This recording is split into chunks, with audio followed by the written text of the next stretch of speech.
para iwas away sa asawa. Una, umuwi ng maaga. Kasi hindi mo kailangan umuwi ng lasing para lang sabihin na ginto ka. Hindi mo kailangan ng tropa mo ka-PJP. Kailangan ka ng pamilya mo ka-PJP. Baka nakakalimutan mo, may oras din ang pasensya ng asawa mo. Kasi habang iniinom mo sa labas, ang problema mo, may asawa kang umiiyak sa loob ng bahay niyo. Pangalawa, magpaalam kung saan pupunta. Hindi yan tungkol sa wala kang freedom or something na under ka, kundi tungkol yan sa respeto. Kasi ang taong may tinatago, laging allergic magpaalam. Kaya kung ayaw mo ng gulo, huwag mong gawing detective ang asawa mo. Pag marunong kang magpaalam, hindi ka kailangan bantayan. Number 3, bawasan ng paglasing, bawasan ng bisyo. Kasi kung araw-araw uuwi ka lasing, huwag ka nang magtakap. Araw-araw ka rin iiwasan.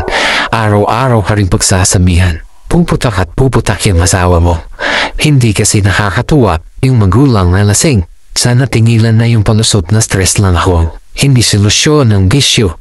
Kasi paunti-unti lang yung sinisira yung pamilya mong buo. At pangapat, tingilan ng sigaw at paninira kapag galit ka. Kung tuwing nagagalit ka, puro mura, sigaw at pambabato, huwag mong sabihin tao lang ako. Tao ka nga, pero maisip ka, walang respeto sa bahay na puro sigawan. At kadalasan ng anak na papahamang sa nakikita nilang away o ano pa ba.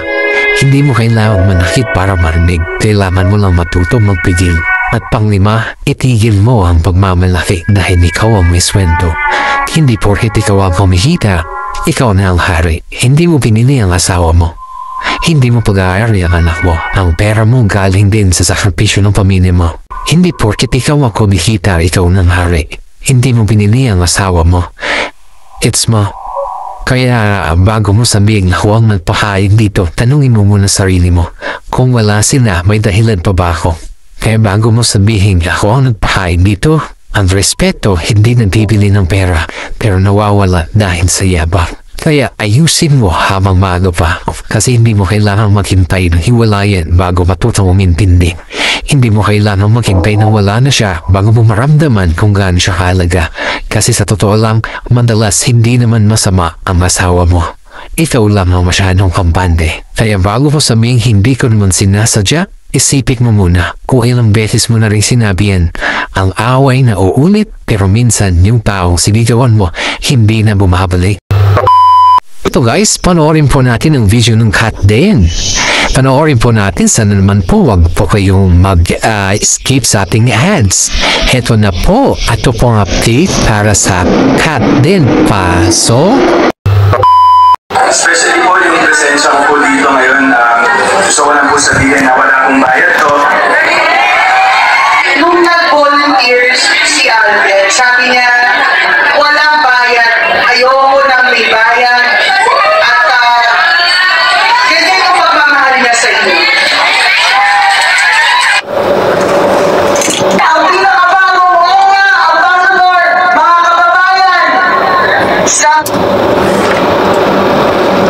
Kaibigan ko po talaga at talagang mahal na mahal ko. Ladies and gentlemen, Mr. Alden!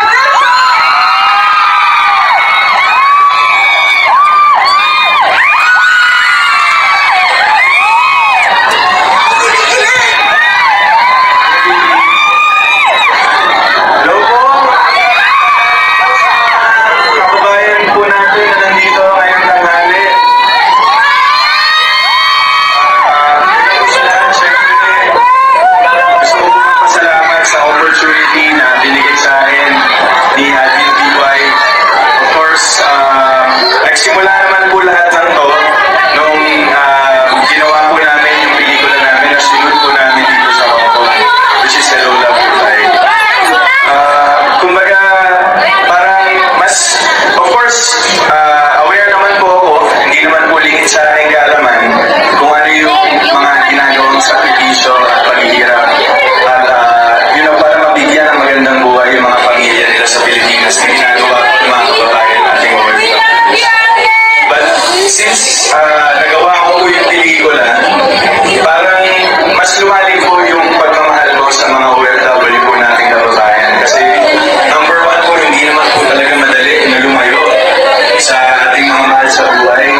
Tapos,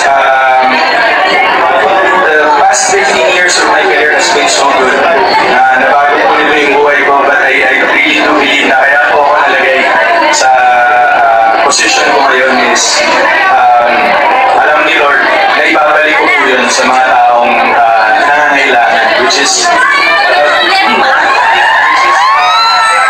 isa po yun sa mga mission ko sa habang nandito pa po ako sa industriya namin. Yung mga institution po at yung mga tao po na kumakalingat handang tumulong para sa inyong lahat. Dahil syempre kahit pa paano, despite of everything that's happening in our country right now, kailangan yung paggawa ng mabuti, hindi tayo napapagod gawin yan. Diba? Ang paggawa ng mabuti, wala naman kapalit. Ang paggawa ng mabuti, hindi naman lagi hindi naman kinakailangan lagi sa material na bagay. Especially po yung presensya ko po dito ngayon. Gusto ko lang po sabihin na wala akong bayad to. Wala akong bayad to. Wala po akong hindi monetary in return. It's just my way of giving back po sa mga kababayan natin. And I guess that's what really matters. At dito naman sa buhay natin, hindi naman tayo nangihingi ng puntos sa mga tao sa paligid natin. Nangihingi tayo ng puntos kay Lord. And I guess that's what really matters. So with this platform and with this opportunity that I have with OWA, siyempre nandito si admin natin, mabali ko po kasi talagang kaibigan si DY. Matagal ko na family friend ever since. And I'm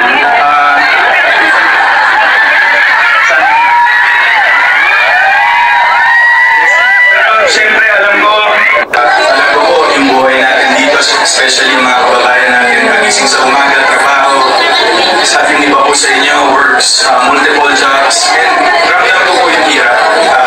Not because of anything else, but because I felt it while doing the film. And then siguro ito na nga po yung opportunity ko para masabi ko na dahil po nagkaroon ng maraming achievements yung pelikula namin, not only in the Philippines, but globally. Sa inyo. And the reason I'm here is para maibigay yung pasalamat ng iyong family mo guys. Kung ano ba yung blessing na nagawa niyo sa akin. So maraming salamat. Yun, sobrang excited lang po ako on what's ahead for this campaign that I'll be having with you guys. Above all else, yung pananampalataya po natin kay Lord, sana yun huwag natin ikalimutan. Dahil yun siya lang naman po ang kakampi natin towards the end. And of course, yung mga tao nagmamahal sa atin. And po sana with all of this, sama-sama tayo. Siyempre, maka-encourage tayo ng iba pa natin mga kapital ng OFWs to be part of the movement and to be part of the programs of the OWA. So, ipapasalamat po ako ulit. Of course, to OWA, to everyone who's here. And po, I am very glad to be here and to be part of OWA as your ambassador for Mentor. Maraming salamat.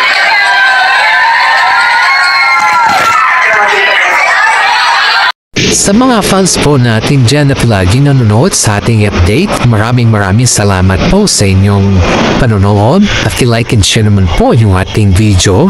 Saka sana naman po ay wag po tayo mag-skip sa ating ads. Yan po yung ating paborito sa lahat ng ating ads. Saka always think positive guys, and always trust in the Lord. Dahil ang positive ay nagbibigay ng good vibes sa ating lahat. Maraming salamat. God bless po sa ating lahat.